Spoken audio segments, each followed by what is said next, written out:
Welcome to episode number 12, and the finale of season 2 of What If Harry Potter Was in Star Wars. Thank you so much for your support throughout this season, and if you haven't seen any of those parts of season 1, the links will be in the description below. Enjoy. The sight was not anything Harry had prepared for. He had been expecting a one-on-one duel to the death with Voldemort, but instead, he was surrounded by what he recognised as a field of ray shields. Taking some more hesitant steps, and using a cleaning charm on his blurred glasses, he could get a better view of the ray shields. Each one housed a Jedi, all of them slumped and only held by their shields and binders. Who could have done this? It would have to have been someone immensely powerful. Poking at one of the shields with his wand, it is useless, as his hand spasms slightly from the shock. Looking around the device, Harry sees a red button, but before he can push it, two figures emerge from the stands, cackling. Harry instinctively took several paces back, and was now sandwiched between two limp Jedi. Now getting a better view of the stands, he can just about make out the figures of the clones, bound by ropes, and with a silencing charm to hide their screams of pain. Shifting his feet in their direction, the first figure removes his hood, and unsurprisingly, reveals the familiar figure of Voldemort. The second figure, however, causes even Harry to be disturbed. It was Darth Sidious, or some kind of form of him. Harry thought he and Anakin had gotten rid of the Sith Lord, but clearly they were mistaken. Removing his hood, his face had a lot more wrinkles since Harry had last seen him, and then moved towards Voldemort. How they had formed an alliance he did not know, however he had more pressing issues on his mind. Just a small task of defeating two Dark Lords from different worlds and rescuing his Jedi companions. Voldemort is the first to attack, aiming a killing curse at Harry, but the younger wizard rolled away, seeing the curse hit the wooden foundations of one of the stands. Now Sidious attacked, but not as Harry had expected. Reaching his hand out to the form of Anakin, a white cloud of steam emitted from the chest of Anakin and went into Sidious. The effect was instantaneous.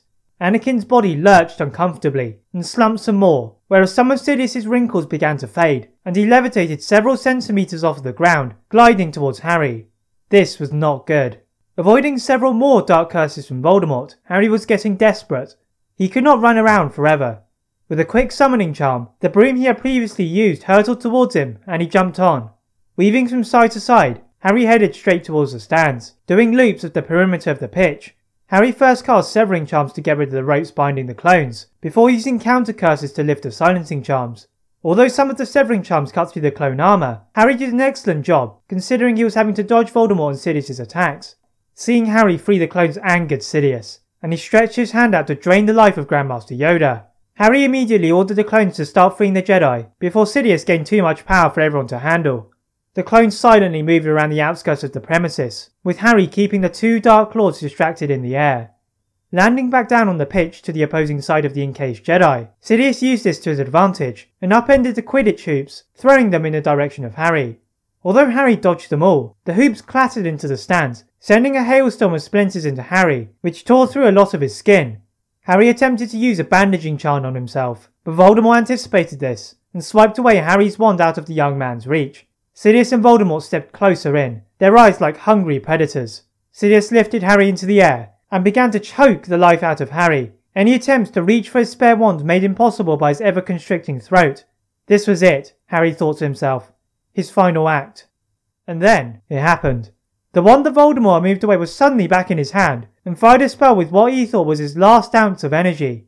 Landing back on the ground, he finds his glasses have been skewed. With a quick repairing charm on the glasses, Harry found himself free from the attacks, and saw Sidious and Voldemort fighting the Jedi and the clones. Sidious had an obvious limp from where Harry had struck him, so Harry turned his attention to Voldemort. Getting his attention with a tickling charm, Voldemort turned around, his wand held loosely in his fingers. No communication between the Wizarding World's two symbols of good and evil was needed, as they each fired off one last spell. A collision of green and red beams of light met, and this time it was for real. Forcing himself to take steps forward, Harry pressed the attack, the intensity of the light illuminating the fight between the Jedi and the ailing Sidious. And finally it stopped. The light faded into the night, and the noises of battle turned into silence. The two bodies of Sidious and Voldemort laid on the ground, almost side by side with one last look of hate.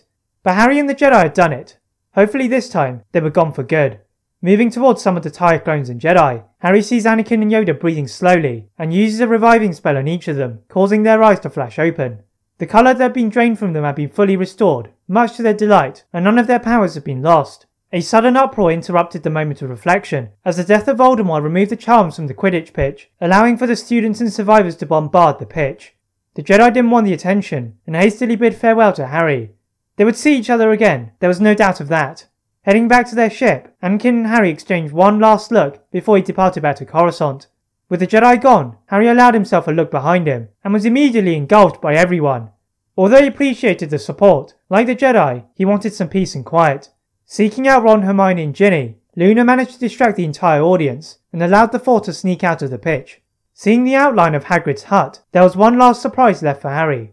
Letting go of Ginny's hand, he moved towards an object which on closer inspection was a gunship, just like the one the Jedi had departed in. On the outside was a note from Anakin. From Chosen One to Chosen One, it said.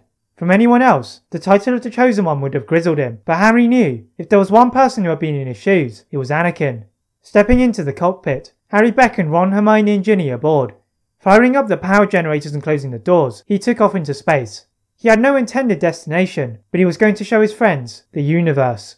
That is it for Season 2 of What If Harry Potter Was in Star Wars. Thank you to everyone who has been on this amazing journey. There will of course be a video for the whole of Season 2 and both seasons. Please like this video, and if you're new to this channel or my other channel, subscribe for more tips. And as always, leave a comment on what if you'd like to see next and how I can improve my videos. Thank you very much for watching, and see you next time.